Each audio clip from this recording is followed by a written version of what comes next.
Hello everyone, welcome again to Ease Learning. This is Monica and today I will discuss about PhD coursework. आज हम discuss करेंगे PhD coursework से concern video lectures, जिसमें first topic है हमारा authorship. देखिए अब PhD कोर्सवर्क में मैंने आपको पीडियाट्री जर्नल्स की क्लास ले चुकी हूँ मैं।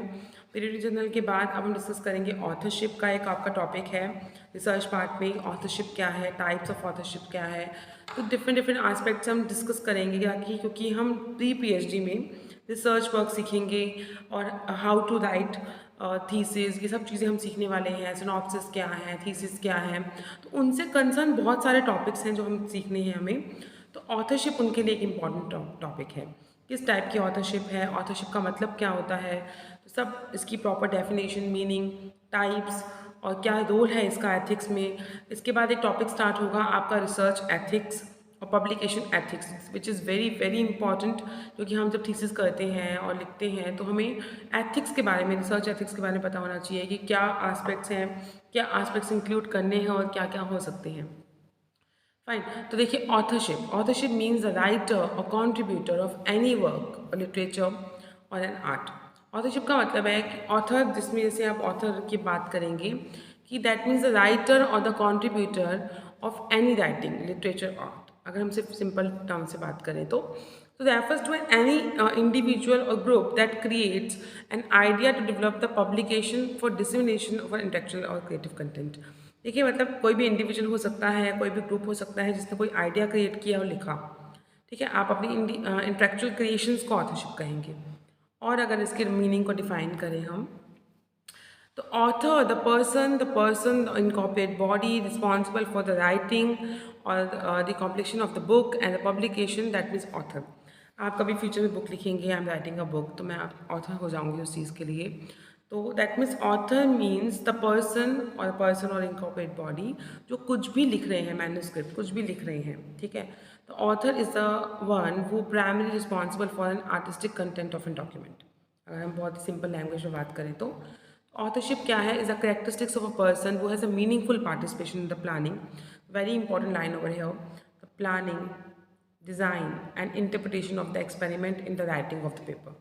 आप जो भी लिख रहे हैं उसमें आपने प्लानिंग किया, डिज़ाइन किया, उसको इंटरप्रिटेट किया, एक्सपेरिमेंट किया, राइटिंग किया, तो that is your authorship. Authorship क्या है, इज़ अ पर्सन और characteristics of a person that is meaningful participation. उसका बहुत ही इंपॉर्टेंट एक पार्टिसिपेशन है प्लानिंग में, डिज़ाइनिंग में, इंटरप्रिटेशन में और एक्सपेरिमेंट में। तो आप कहेंगे कि आप उस ऑथरशिप के पार्ट हैं। आप कोई बुक लिख रहे हैं और आपने खुद से लिखा है, उसे कॉपी नहीं किया, आपका ओरिजिनल कंटेंट है, आपने उसकी प्लानिंग खुद की है, उसकी डिज़ाइनिंग खुद की है, उसकी राइटिंग खुद की है, तो आप उसके ऑथर हैं। ठीक है, आई होप आपको मीनिंग क्लियर हो गया होगा अभी तक। तो periodical publication, the contributors of research article refers to author. अगर हम रिसर्च एस्पेक्ट से बात करें तो जो भी पीरियोडिकल पब्लिकेशंस होती हैं, पब्लिश होती हैं, जो रिसर्च आर्टिकल हैं, तो these are the authors. Fine, अब अगर हम एक प्रॉपर डेफिनेशन की बात करें तो international committee of medical journal editor, आपको ICMJE का नाम बहुत जगह दिखेगा, तो उन्होंने कुछ क्राइटेरिया डिफाइन किए हैं। दैट मीन सब्सटेंशियल कॉन्ट्रीब्यूशन और to the conception of design of the work of the acquisition, analysis and interpretation of data. That means उनका प्रॉपरली कॉन्ट्रीब्यूशन है। आप कीवर्ड्स पे काम कीजिए ताकि आप लिख भी पाएँ। सब्सटेंशियल कॉन्ट्रीब्यूशन, कि उनका कॉन्ट्रीब्यूशन होना चाहिए उस काम के लिए बहुत। ठीक है, ड्राफ्टिंग और द वर्क और रिवाइजिंग इट क्रिटिकली, कि आप उसकी डेटा कलेक्शन से लेकर प्रॉपरली जो वर्क है उसे ड्राफ्ट कर रहे हैं, फाइनल अप्रूवल ले रहे हैं, तो आप कहेंगे, आप अग्रीमेंट साइन कर रहे हैं कि हाँ जी आप ये पेपर इस पर्टिकुलर जर्नल में पब्लिश होगा। ठीक है, तो ICMJ के अकॉर्डिंग अगर मोटे मोटे तौर पर एक जनरल लैंग्वेज में बात करें तो जो भी आपका कॉन्ट्रीब्यूशन है, जिसमें आपकी ओरिजिनल राइटिंग है, आपने उसको डिज़ाइन किया है, आपने डेटा कलेक्ट किया है, उसकी ड्राफ्टिंग की है, तो दैट इज़ योर ऑथरशिप। उसको आप डिफाइन करेंगे ऑथरशिप, जो कि टेक्निकल गेट कीपर की तरह भी काम करेगा, क्योंकि उस डेटा कलेक्शन से लेकर ओरिजिनल कंटेंट है या नहीं, क्योंकि पब्लिकेशन एथिक्स में हम बहुत सारे कॉन्सेप्ट करेंगे कि प्लेगरिज्म क्या है, फॉल्सिफिकेशन क्या है, फैब्रिकेशन क्या है, और FFP जिसे आप कहते हैं, वो भी मैं क्लास लेकर आऊँगी आपके लिए। तो दैट इज़ योर ऑथरशिप, की जिसमें आप खुद सब कुछ करेंगे। अब अगर बात करें तो अनोनिमस ऑथरशिप क्या होती है, should be very clear and expressed in nature, complete name with conventional parts of the naming of the author, सब कुछ मेंशन है properly. Should be clearly alphabetized who is accountable for the publish work, जिसने काम किया उसके काम को एक पहचान दी गई, नाम दिया गया, अनोनिमस ऑथरशिप। क्लियर, तो बहुत ही क्लियरली मेंशन होगा। ओके, देन वी ये जो ऑथरशिप है जिसकी आप टाइप्स की बात करें तो ये क्या होगी? The first one is ghost authorship. Ghost का मतलब क्या है? जो दिख नहीं रहा है, नहीं। Author has contributed substantially in the writing the research manuscript, name is not mention here. Keywords और बहुत ही सिंपल लैंग्वेज यूज़ की है ताकि आपकी समझ में आए। Author has contributed substantially in writing the research manuscript. Author ने कॉन्ट्रीब्यूट किया है but his name is not mention here. Clear? आपने उसकी कंट्रीब्यूशन ले ली, आपने उससे पेपर लिखवा लिया, रिसर्च मैन्युस्क्रिप्ट की राइटिंग करवा ली, बट गोस्ट ऑथरशिप मतलब उसका नाम मेंशन नहीं है, उसे एक्नॉलेज नहीं किया गया। Author have not acknowledged for their contribution in the acknowledged area. Clear? तो that's your ghost authorship. Name is not mention in the authors place, उसके नाम को मैंशन नहीं किया गया।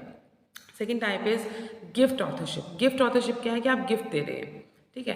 Refers to the practice of offering authorship to a senior or a junior colleague, ठीक है, जिसमें आप कभी सीनियर को, कभी जूनियर कलीग को, या फिर डीन है, HODs हैं, या हेड ऑफ द डिपार्टमेंट्स हैं जिन्होंने उस पेपर में कोई कॉन्ट्रीब्यूशन नहीं किया है but your name is mention किया, उनका नाम मैंशन किया जा रहा है, ठीक है। That's your gift authorship. Clear? तो गिफ्ट ऑथरशिप क्या है कि जिसमें आप मैंशन करते हैं। Okay, then surrogate authorship. Surrogate authorship क्या है? सरोगेसी क्या होता है कि आप दूसरे से करवा रहे हैं वो चीज़। दिस प्रेजेंट ऑथर प्रेजेंट और submit a work without give his own data. उसने अपना डेटा मेंशन नहीं किया और डिस्क्रिप्शन मेंशन नहीं की, एक्सप्लेनेशन नहीं दी, but only citing the ideas of the original author, ठीक है। लेकिन आपने उसके आइडियाज़ को ओरिजिनल ऑथर में मेंशन कर दिया। He is not giving the contribution for this but you mention the ideas. Okay, that is surrogate authorship. Actually happens in philosophical and political thoughts. तो जब फिलोसफर्स को हम डिस्कस करते हैं, पॉलिटिकल थॉट्स को डिस्कस करते हैं, तो उनके बारे में जब डिस्कस किया जा रहा है तो उनके अब उन्होंने उस पर कोई कॉन्ट्रीब्यूशन नहीं किया बट आपने उनके डेटा को मेंशन कर दिया। कोप ने डिफ़ाइन किया है। कोप का वीडियो लेक्चर भी आपको मिल चुका है, मैं बना चुकी हूँ कोप के बारे में। COPE formulated the authorship for any document based on some characteristics.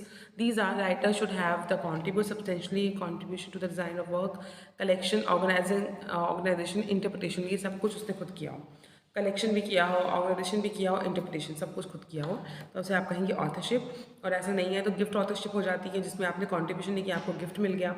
Ghost authorship जिसमें आप गायब हैं, आपने काम किया बट आपका नाम मेंशन नहीं किया गया, ठीक है। आपकी एक और टाइप की ऑथरशिप होती है जिसमें आप क्रेडिट ले रहे हैं, मतलब कि किसी का नाम इसलिए मेंशन कर रहे हैं कि उससे आपकी ऑथरशिप में उसका सिलेक्शन होने के चांसेस ज़्यादा हो जाएंगे, ठीक है। अनोनिमस जिसमें आप मेंशन करेंगे, तो ये है जिसमें आपका क्लियरली मेंशन होगा। सरोगेट जिसमें उन्होंने कुछ भी फर्स्ट लाइन देखी सरोगेट मेथडशिप में, दिस प्रेजेंट ऑथर प्रेजेंट और submit a work without giving own data. उन्होंने अपना डेटा नहीं दिया, डिस्क्रिप्शन नहीं दी, एक्सप्लेनेशन नहीं दी, बट आपने इन आइडियाज़ को साइटिंग कर दिया, ठीक है। Citation, impact factor, research matrix, H index, G index, बहुत सारे वीडियो लेक्चर आने बाकी हैं।